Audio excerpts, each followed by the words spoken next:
everybody, I'm Natalia Bonner. Welcome back. I'm super excited to be here today and share another fun machine quilting video. So the video that I'm going to be sharing today is a little bit of quilting on this fun pig quilt. I actually don't know the exact pattern name, but there's lots of pigs and lots of flowers, and I had so much fun machine quilting this quilt.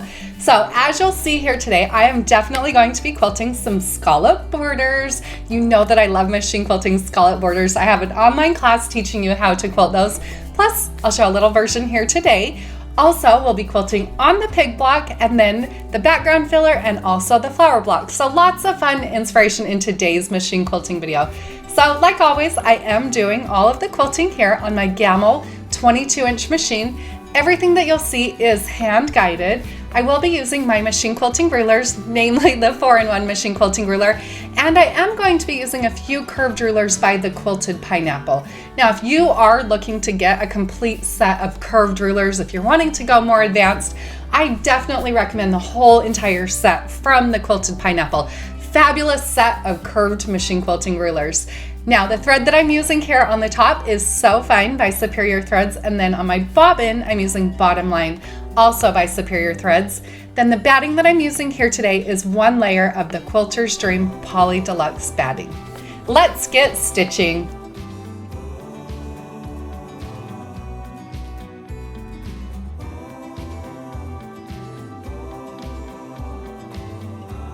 Here's an image of this adorable quilt before I begin any machine quilting at all.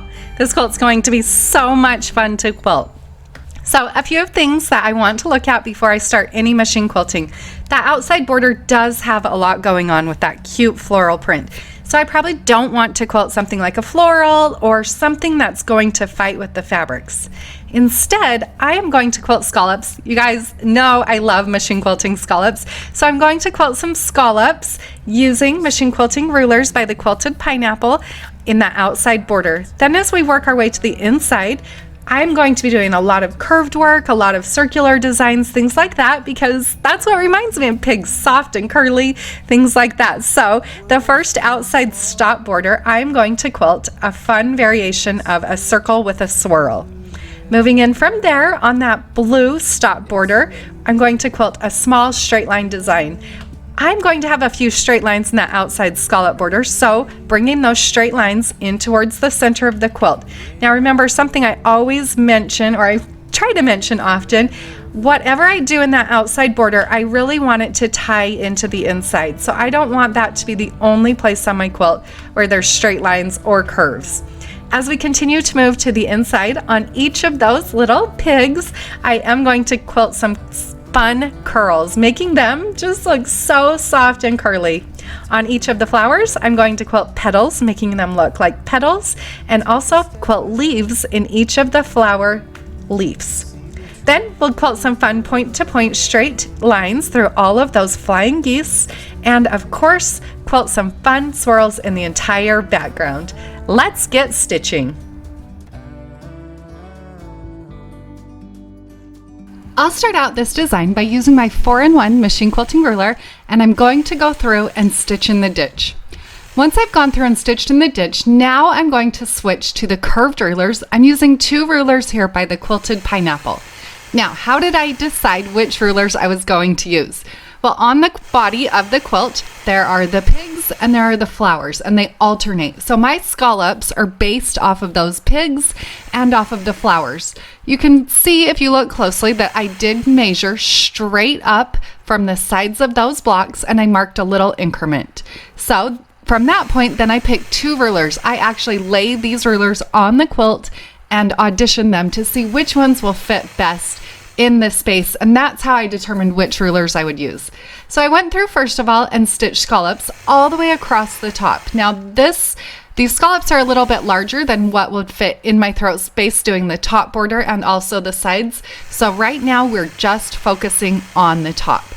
Once I've gone through and stitched those 2 alternating scallops all the way across the top, then I'm going to go back through a second time.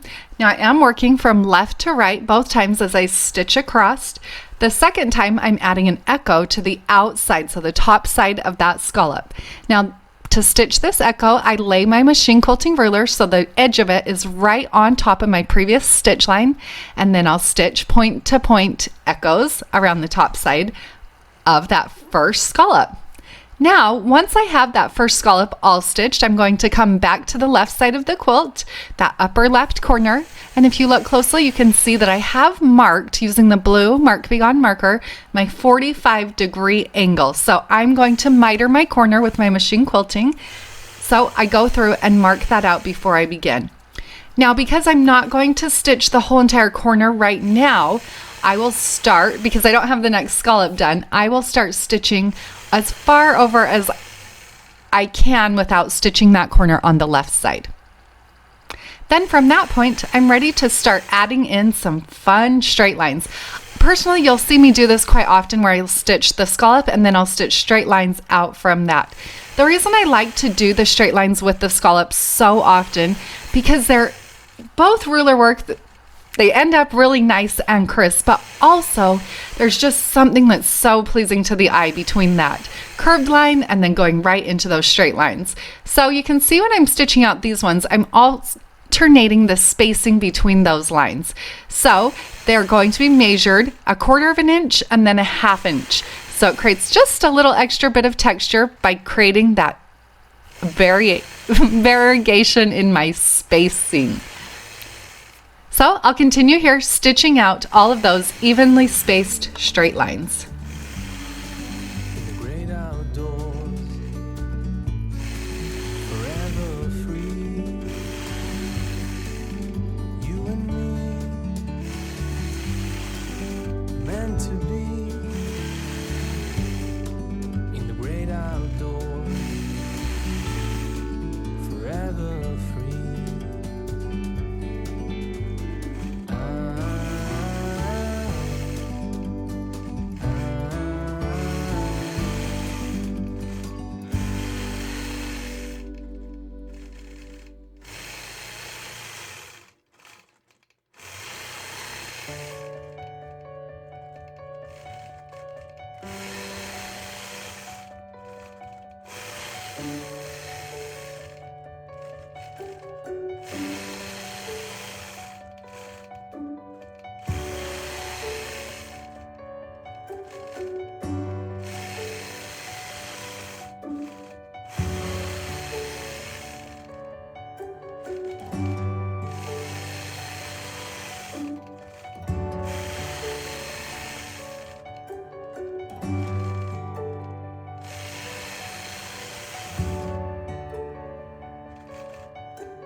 Once I've stitched all of those straight lines on the outside of those scallops, now I'm going to go back through and fill in those scallops. Now, there's still a lot going on here in this outside border with this busy floral print, which is adorable.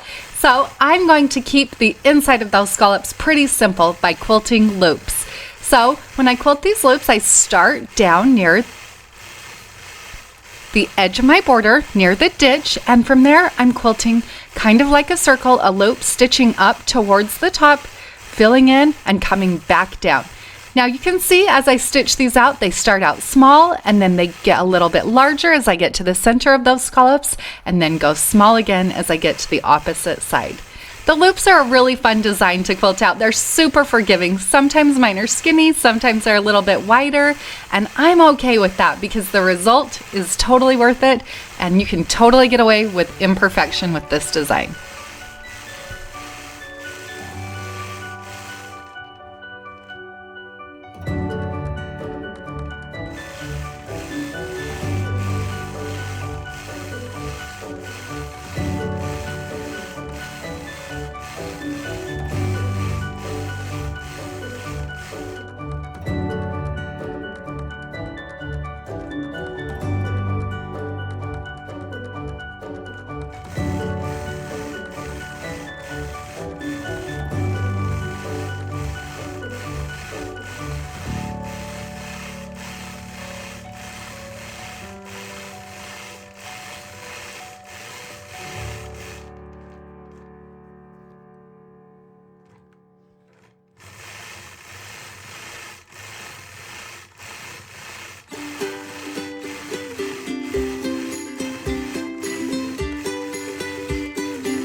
And here's an image of those borders now that I have them all quilted. You can actually see in this image the next two stop borders already quilted as well. But let's move on and quilt those.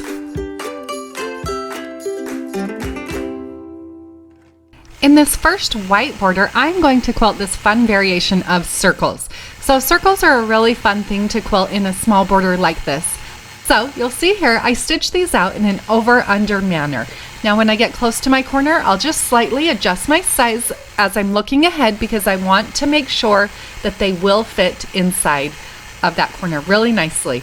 Then on every other one, as I stitch the circle, I then continue swirling into the center, not worrying about if my lines are crossing over or what's going on, just as long as I'm making a circle and swirling into the center, then swirling back out. From there, then I go into the next circle using that over-under method. Continuing on all the way across the top of the quilt. Now remember, because I'm working on my long arm, I'm working from left to right, as much will fit in my throat space. So once I advance the quilt, then I'll start stitching the same design, working in increments down the sides of the quilt.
Now moving on to this next blue border. So I will go through and stitch in the ditch between these two borders. I love the look of stitch in the ditch, so it's something you can plan that I'm pretty much going to do on the majority of quilts I quilt.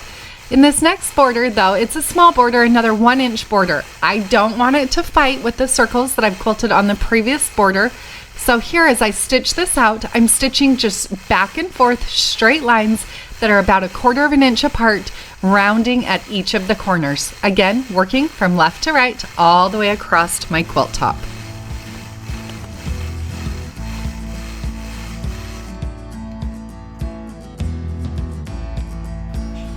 Once I have those borders complete across the top, now I'm ready to start quilting on the blocks.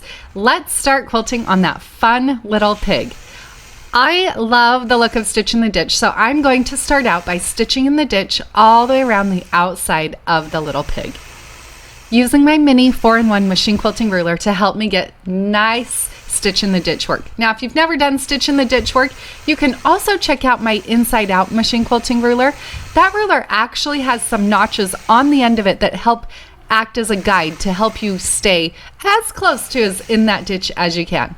Now notice when I get to his tail, I do go out and stitch right around his tail. I want the handwork really to stand out.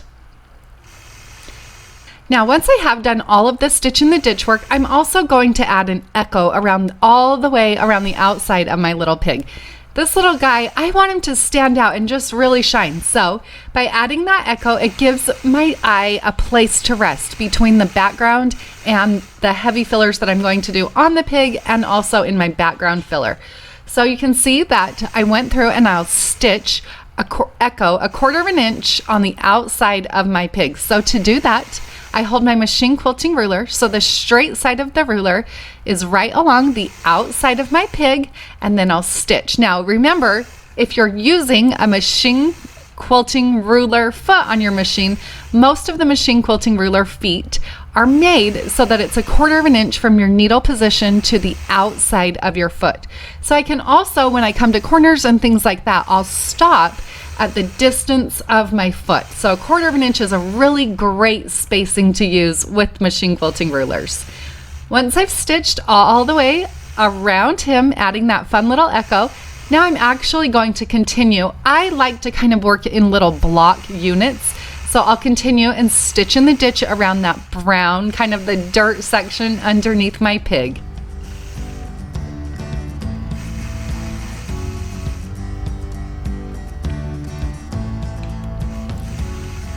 From there, then I'm going to go in and start quilting my background filler. I'm going to keep this quilt really fun and soft, so I'm going to stitch swirls as my background filler. Now, I do take you step by step through my process of machine quilting swirls in my book and online class Beginner's Guide to Free Motion Quilting. But as I'm stitching these out, something to always think about is leaving yourself an out. So as I stitch into the center, I'm always thinking ahead, thinking about leaving myself an out, a way to get back out of that swirl. Another little tip, echoing is your friend. So if you ever get stuck when you're stitching swirls, always think about echoing to get to a new place. Stitch in the ditch can also be a great way to travel from one point to the next.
Quilting on this fun little pig. I love this cute little piggy.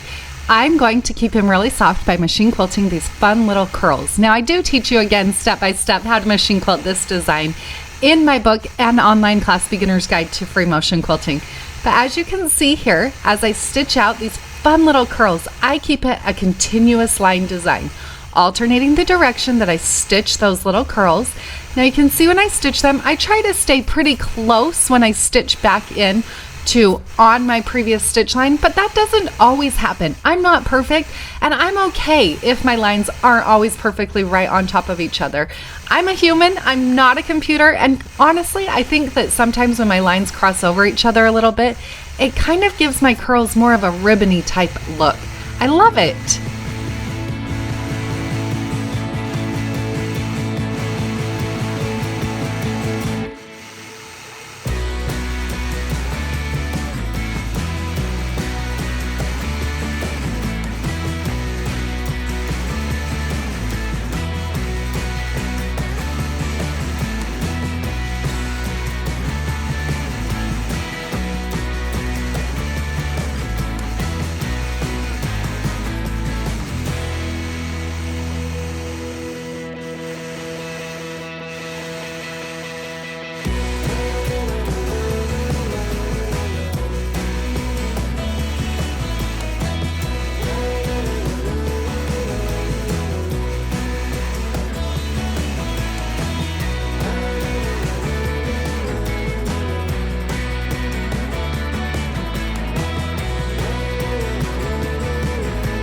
Now, once I've quilted all of those cute little curls throughout the pig's body, now I'm going to actually cut my thread and move over to his nose. This is something, however, you could do as you are quilting. I was just unsure exactly what I was going to quilt on there, so it took me a minute to decide. Now, so I'll begin by stitching in the ditch between the light pink and the dark pink sections. Once I have my stitch in the ditch work complete, then right on his cute little nose, I am going to machine quilt some bumps. So these are small little straight lines curving at the top or the side of his nose and then coming back in to his body.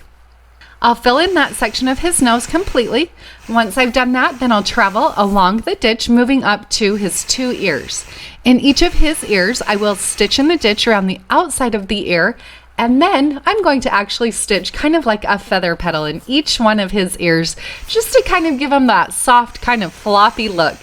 From there, then I'll travel along my ditch down to the bottom, down to his feet. On his feet, or her, this cute little pig. Once I get down there, then I'm going to stitch those same fun little curl, straight line, whatever you want to call them, the little bumps or fingers in his feet, using, again, stitching in the ditch to create that space between dark pink and the light pink.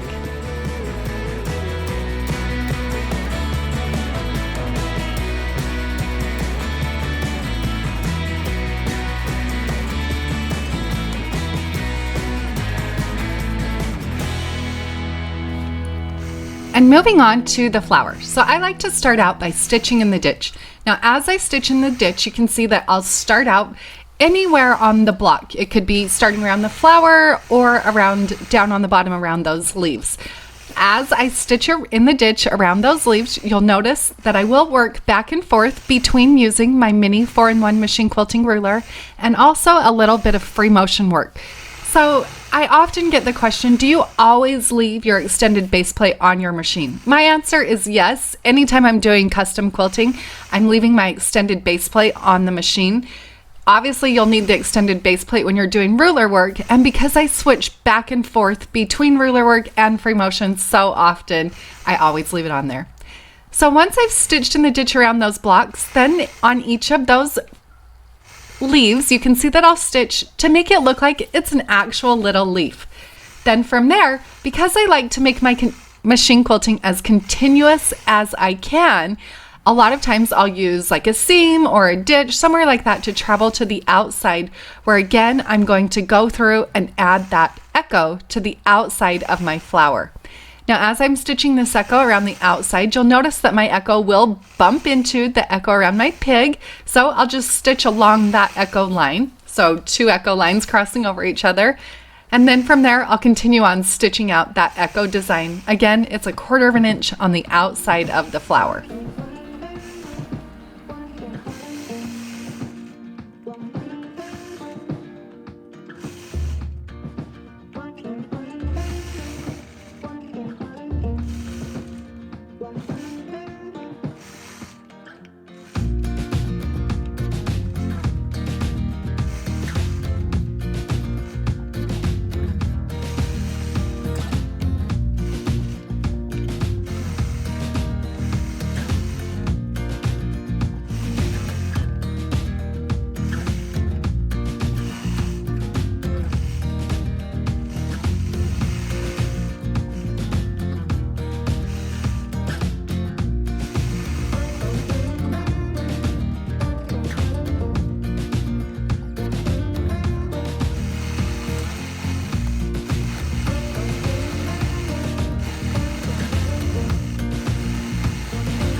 So you'll notice as I'm doing my echo quilting, I will continue my echoing over across the pig block, just completing the echoing that I had not done there. So now I've defined the space between my pig and my flower. So that's where I'll go in and complete the background filler in that section.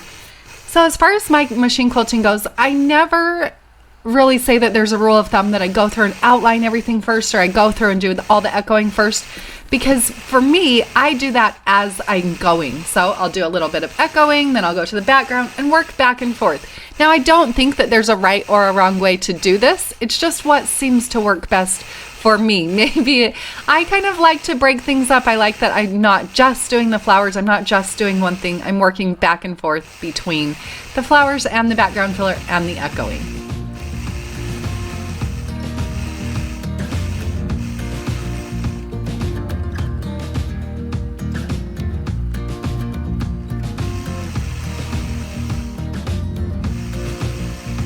So you'll notice as I am stitching out that echo fill, then I'm going to go right into, again, the next pig and stitching out the echoing around him.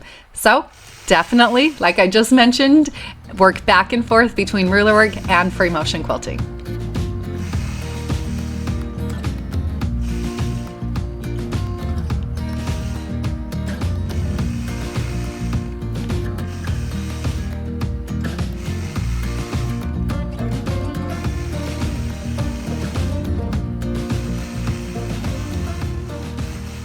And as I quilt out these designs, it's not necessarily, even with my pigs, it's not that I go through and do one part first on all of them. Definitely no standard for me. As long as I get everything quilted, I'm happy with it. I do not believe there is a right or wrong way to complete any machine quilting design.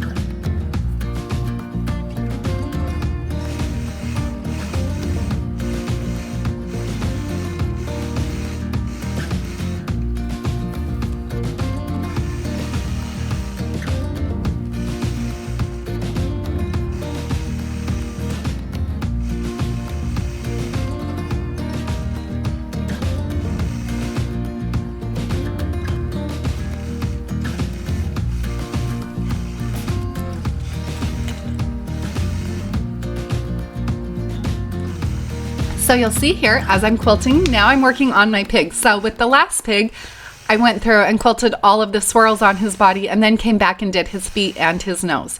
But with this one, you can see how now that I've moved on, I've done one, I kind of feel more comfortable and know what I'm doing. So I will quilt on my little pig more as I go.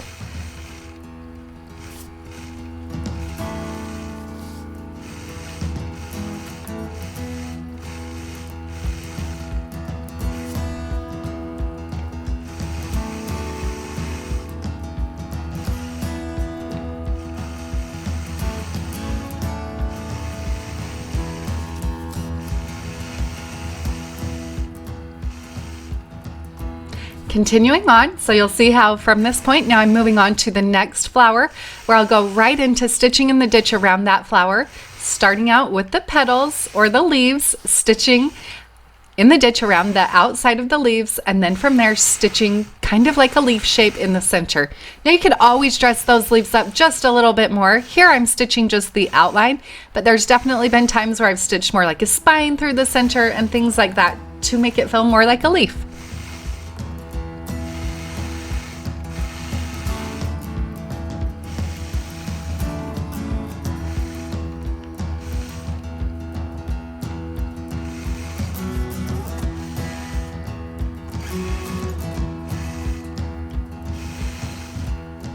Now, as I'm quilting here, you can see how quickly I do move my rulers around. If you struggle when it comes to working with rulers, I definitely recommend using grip on the back of your rulers. It will help keep them a little bit more stable and they'll move a little bit less. The only reason I don't use any grip on the back of my rulers is because how fast I move. I'm a fast quilter, so honestly, when I have to actually pick up my rulers, it makes it a little bit more difficult for me. So I can end up with pretty great results with lots and lots of practice by not having grip on my rulers. Totally personal preference. So as I've stitched in the ditch around the flower, then I continue back down my spine where now I'm working on the leaves again.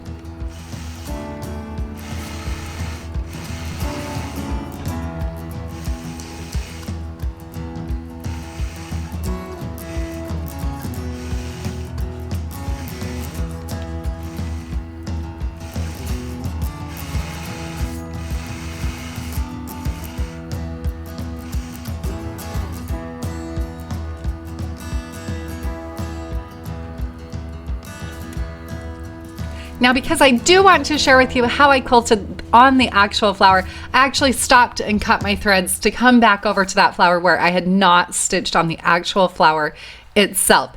Generally, this is something I would do as I was quilting. However, I was kind of unsure at that point when I quilted around this first flower of how exactly I was going to quilt it. So now that I know for sure, I've come back to it, and this is how I'll quilt it. I'm going to start out by stitching a swirl in the center of that flower. Because I've done swirls in other places, I felt like it was only appropriate to tie those in to the center of my flowers.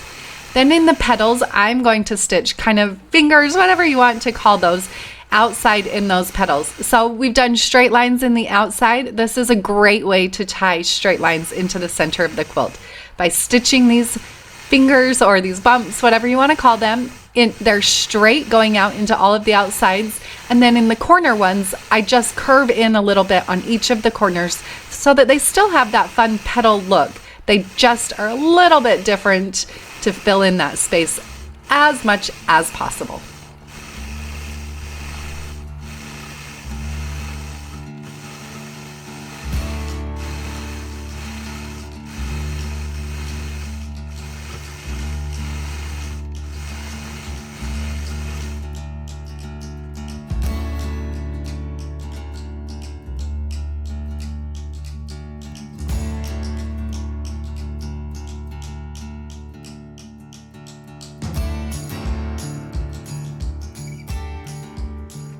Now moving on to those flying geese. So in the flying geese, you're going to notice that in the row that's right between the flying geese and the pigs, I did quilt that same stop border design. So the stop border meaning the little circle and swirl design that I've done on the outside. On each of those white small borders above and then at the bottom of the quilt below the pigs, I went through and quilted that little swirl border. Now, the next thing we're going to do is work on these flying geese. So on each of the flying geese, I will stitch in the ditch around the geese, and then I'm going to stitch an arrow pattern through the center of each of the geese. Now, I'm not marking out that arrow design. I'm just eyeballing, holding my ruler about the same each time and guessing where it is. A lot of my quilting, I actually do this way. I can eyeball pretty good, and personally, that's just what works best for me. So I'll stitch those arrows in the center of each of the flying geese, and then in the background sections, to tie in what I've done in all the rest of the background, I'm going to machine quilt some swirls.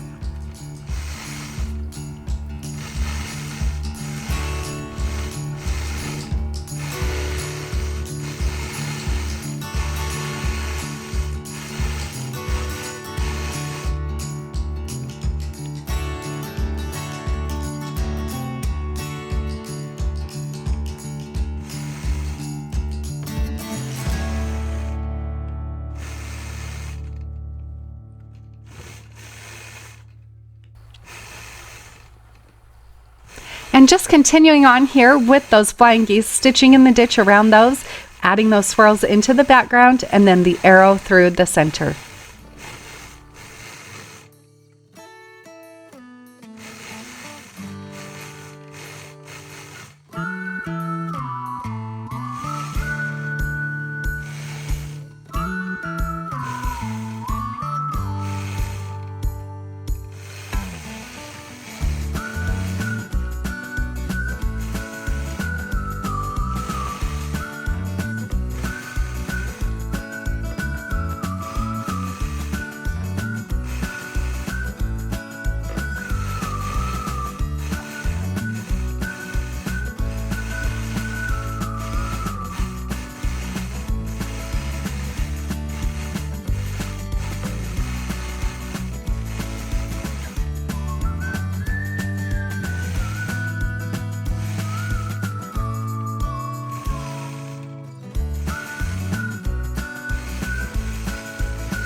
And here are a few more images of this adorable quilt. I had so much fun machine quilting this quilt. I hope you are each able to find just a little bit of inspiration from today's machine quilting video. Have a great day, everybody.